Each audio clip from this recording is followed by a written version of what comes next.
Carrera Tips, Saturday, October 18, 2025. Greet ko muna si Sir Mar Agkawili ng Ottawa, Canada.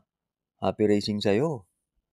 Ganun na rin sina Sir Wilmer Pecayo, Sir Jaime Yap, Sir Alex Yap Anatalio.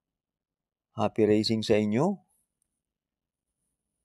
Kahit aanim lang ang karera natin ngayong Sabado, tingin ko magiging exciting ito. Race 1, 3-year-old and above maiden race. Distance 1,400 meters na merong 6 entries. Start ito ng pick 6, races 1 to 6. Dito sa race 1, pampremera ko yung entry number 4. Gentle Force, sakay ni JC Balicol. Noong September 20, gumawa yan ng 129 sa 1-4. Pang-apat siya dumating noon. At panigundo ko yung entry number 2, Amberdini Eagle, sakay ni Patty Dilema. Yan si Amberdini Eagle, dating gumawa yan ng 129.5 sa 1-4. Kaya dito sa race 1, pampremera 4, Gentle Force. Panigundo 2, Amberdini Eagle. Race 2, Pillar Rating Base Class 4, 42 to 56 split. Distance 1,400 meters na merong 7 entries. Start ito ng pick 5, races 2 to 6. Dito sa race 2, pampremera ko yung entry number 4, Rumored, sakay ni JL Lazaro. Sa tingin ko, pwedeng mapabor kay Rumored ang karera. Sa karera to, maraming matulin. Yung 1, 2, at 5. At panigundo ko yung entry number 2, Goddess Soteria, sakay ni J.A. Pastoral. Last run, mabigat lang ang nalabanan niyan. Pero dito, tingin ko magbibigay ng magandang laban kay Rumored. Kaya dito sa race 2, pampremera 4, Rumored. Panigundo 2, Goddess Soteria. Race 3, Pillar Rating Base Class 3, 57 to 70. Distance 1,400 meters na merong 7 entries but 6 in betting option. Start ito ng pick 4, races 3 to 6. Dito sa race 3, pampremera ko yung entry number 6, Del Campo, sakay ni Opi Cortez. Deremate yan si Del Campo at maganda ang numero ngayon. At sa tingin ko, pwedeng magbakbakan yung 4A at 5 sa harapan. At panigundo ko yung entry number 5, Romantic Story, sakay ni RM Garcia. Maganda ang panalo niya ni Romantic Story 1 month ago. Gumawa ng 123.6. Kaya dito sa race 3, pampremera 6, Del Campo.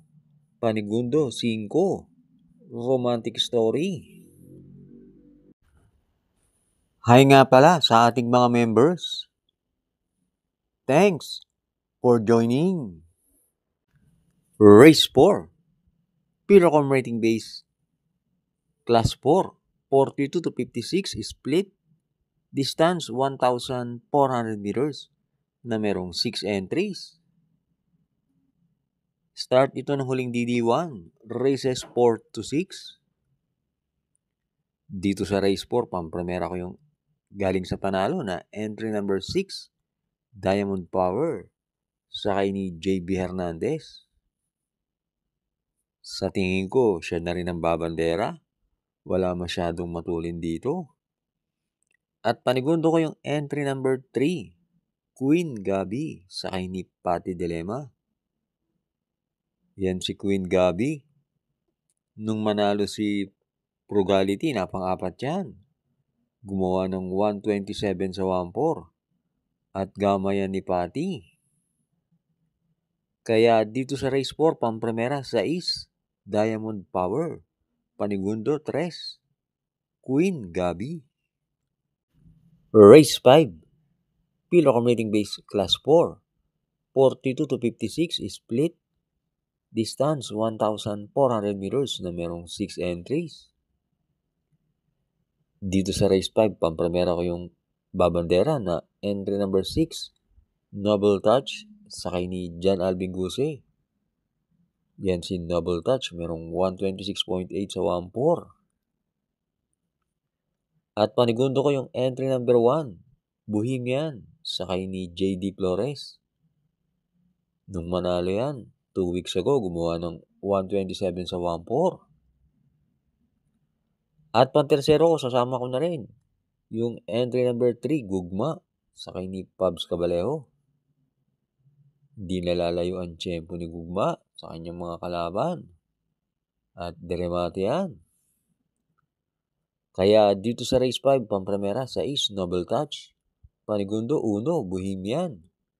Pantersero, 3, Gugma. Race 6, Pilo Commuting Base Class 5, 17 to 41 split. Distance 1,400 meters na merong 8 entries. Dito sa race 6, sosoloyin ko na yung entry number 4, Great Angie, sakay ni AP Asuncion. Tingin ko nakatagpo ng magaan na laban si Great Angie. At last run yan sa distansyang 1-4, gumawa yan ng 129.4. At yung kabayang yan, may bilis, may remate. Kaya sosoloyin ko na yan. Entry number 4, Great Angie.